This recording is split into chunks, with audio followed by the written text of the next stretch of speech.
NATO today announced the end of operations in Libya, and NATO's Secretary General Rasmussen appeared in the media gloating over the success of the operation.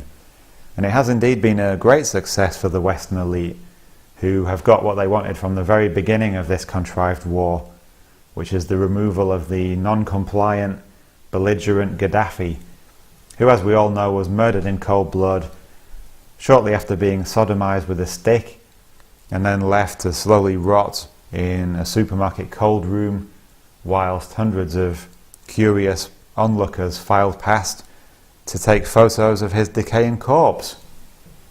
It'll come as a surprise to nobody that Libya is now descending into violence, with different factions of the supposed good guys, the Libyan rebels, battling it out in the streets of Tripoli.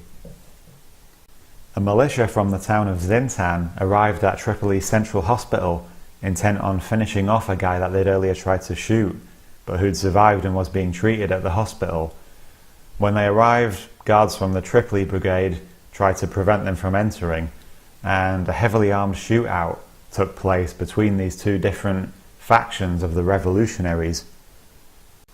Heavy machine guns and even anti-aircraft guns were used by both factions, and several people were killed, including 2 elderly patients who died of heart attacks.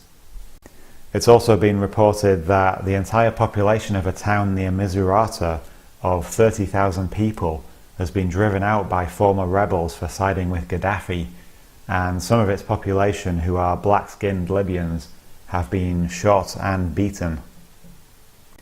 Destroy, then divide and rule, and then rake in the profits. A successful chapter in NATO's history indeed.